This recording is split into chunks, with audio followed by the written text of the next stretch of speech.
My name is Levi Gettleman, and for my mitzvah project, for my bar mitzvah, I wanted to preserve the stories of Holocaust survivors so that once they're gone, no one can ever claim that it didn't happen, because it did happen. It happened. I researched and found several survivors with the help of the Phoenix Holocaust Survivors Association, as well as speaking with various friends and neighbors. I had the opportunity to talk extensively with 4 survivors: Alex White, Helen Handler, Oscar Nobluch, and Frida Mann. Here are their stories. I was born in Poland, Łódź, and Łódź was a very industrial textile city. This was a very modern and prosperous city, and about 1/3 of the residents were Jewish. I was born in a small town of about 18,000 population in southern Poland, an area called Galicia. And I was born there June 4th, 1923, which means in about a month I'm going to be 90 years old. I was born in the same house my mother was born in. But when she was born in that house, it was the Austrian-Hungarian monarchy. When I was born in that house, it was Czechoslovakia. By the time I went to school, it was Hungary. After the Second World War, it was USSR. My brother's name was Sigmund. You talk about German names, truly German names. My mom's name was Rosa, and my dad was Leopold.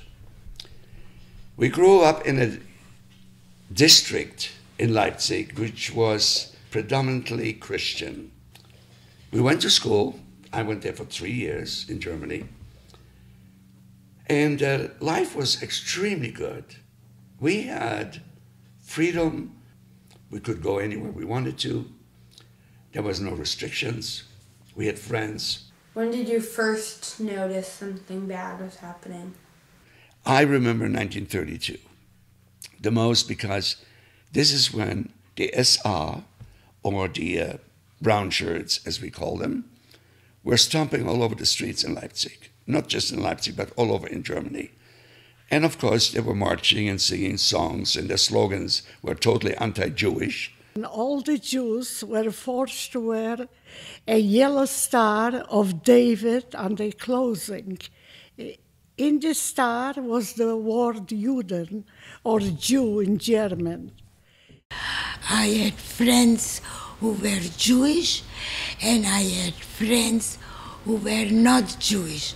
My best friend who lived next door to us, and her father was a judge. And we were going to be friends for the rest of our lives.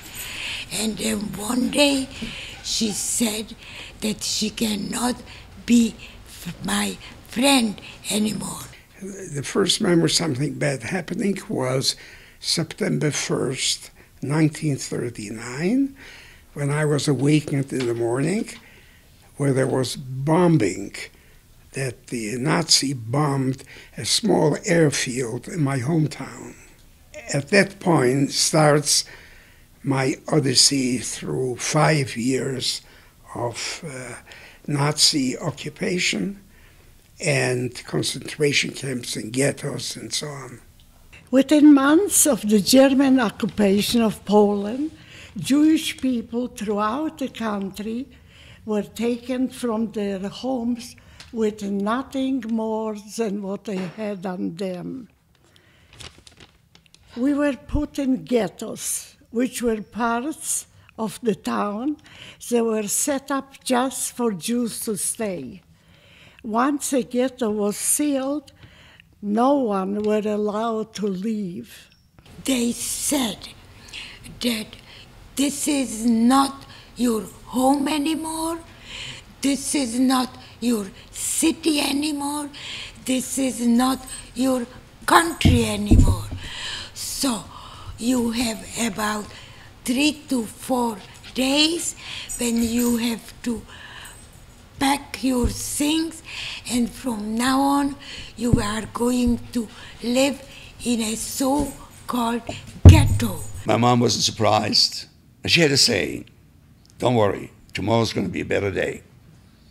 My dad would come home, and being a soldier as he was during World War I, he would say, no matter what happens, stay strong.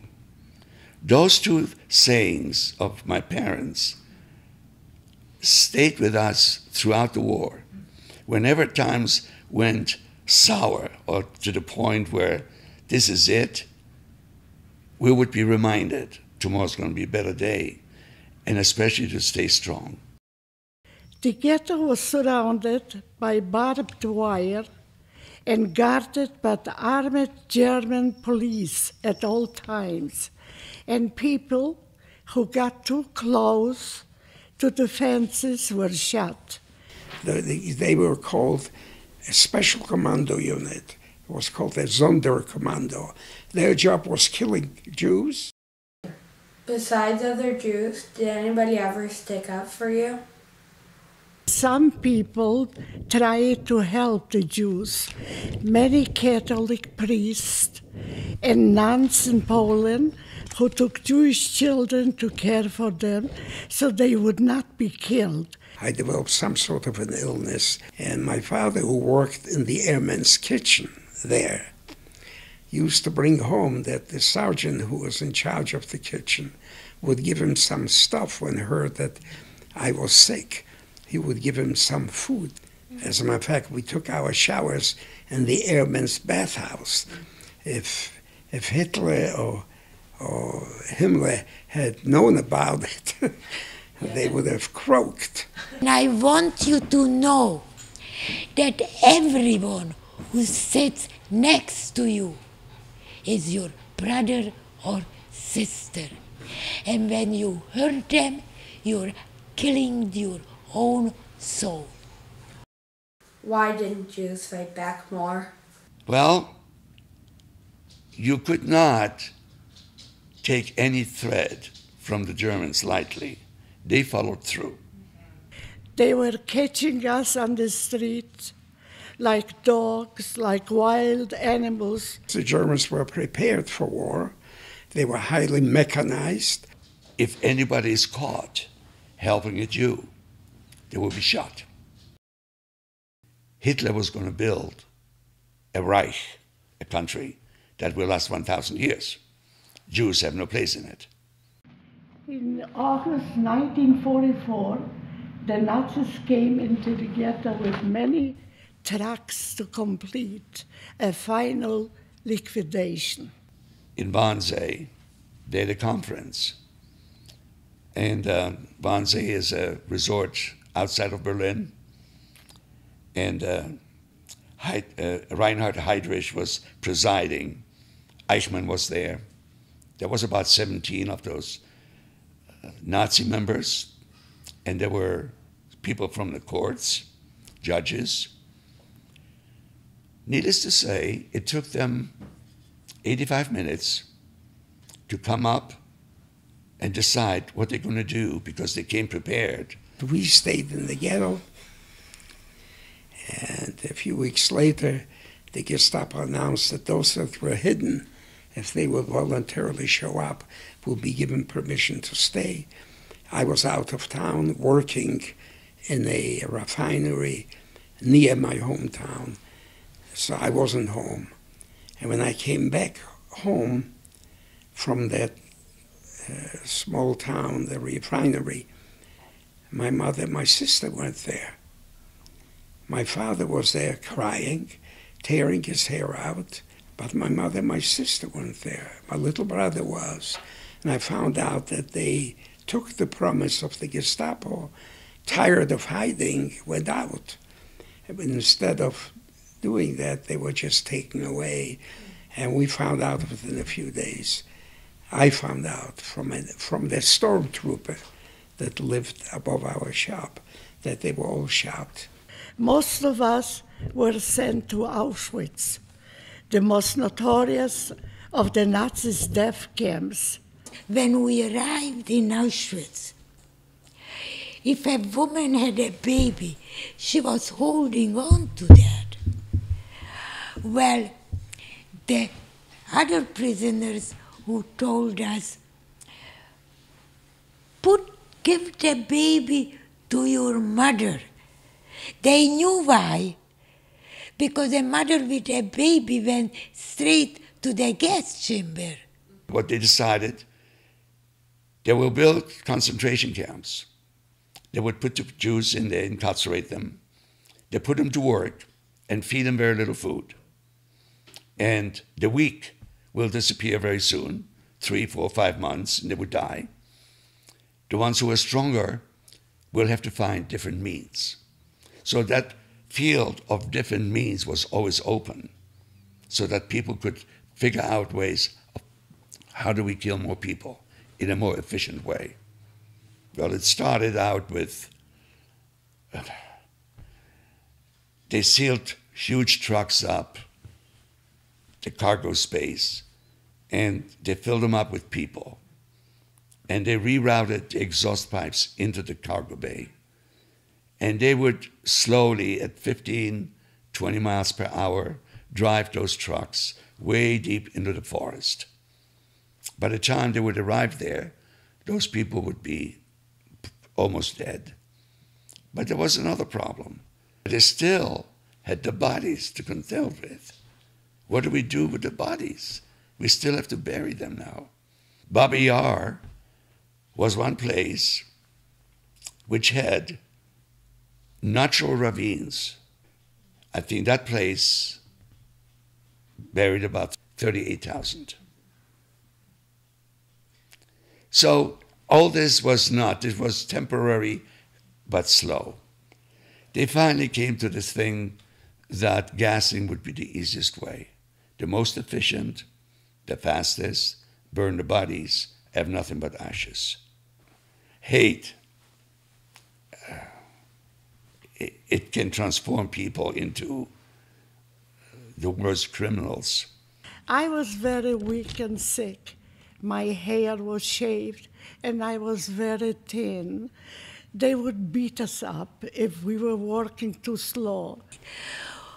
In Auschwitz, I never had a change of clothes, never had a bar of soap, never had toothbrush. So we had a lot of lice. We were delicing each other. We couldn't understand how this happened, how civilized people could do this to us. They were Jewish people, prisoners who were there for 2-3 years, who were around these gas chambers outside. The Jews died screaming the Shema. And then came January 1942, we heard from a man at the air base who used to buy glass from us. He was a German, and he wanted to talk to my father in secret. And he told my father that he heard that by the end of December 1942, there is not supposed to be a single Jew alive. Was it ever hard to keep your faith in God? I still don't know how we survived, but our strong belief in God helped us to survive, and my fear, and take away some of the fears because we believed that God will help us. How did I believe in God in Auschwitz?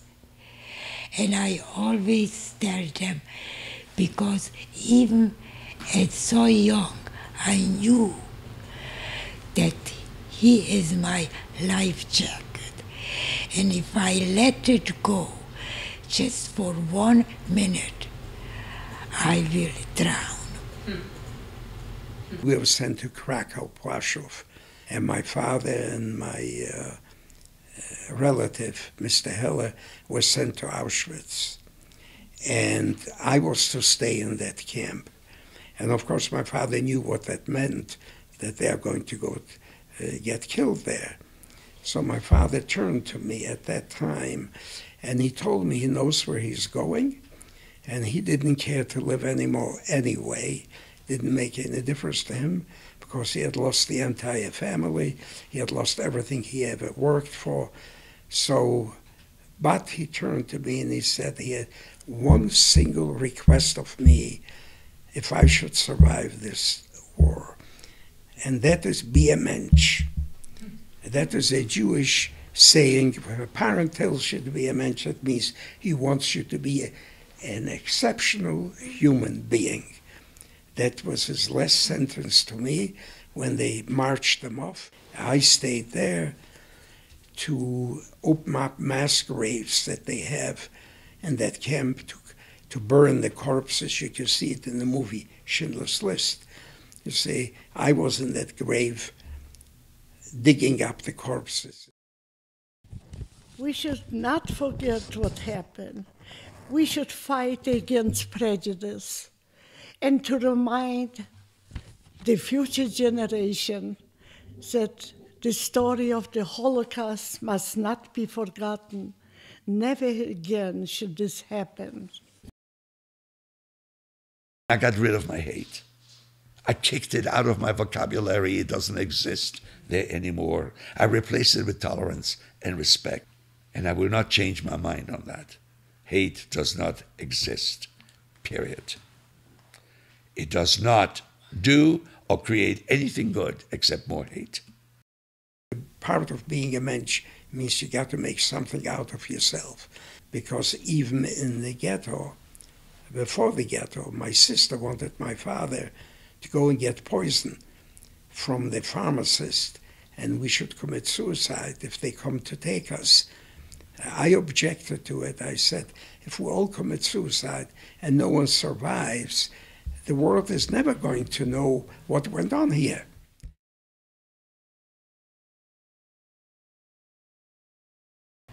We were not victims.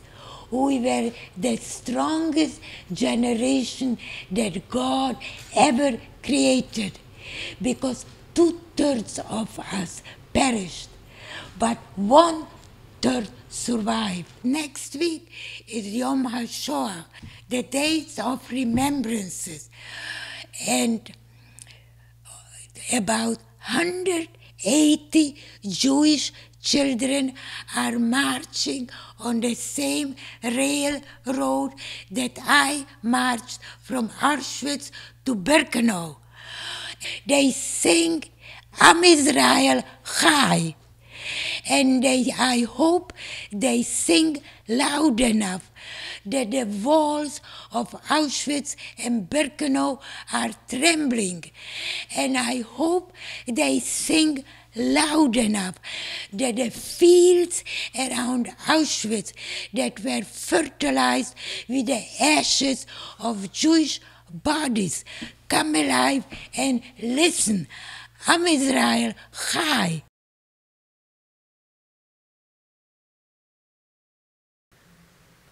Thank you for visiting my website. The story you have heard were hard to listen to, but unless we hear them, they will be lost once this generation passes on. And it isn't only important for Jewish people to hear these stories. People from all faiths and religions need to know what happened so you can make sure nothing like this ever happens again. You may see things like this in movies, but this isn't a movie. This is real. This all happened. We lost more than 6 million Jews in the Holocaust. My goal is to get 6 million viewers to my website to hear these amazing stories. One viewer to represent every life lost. So please pass it on.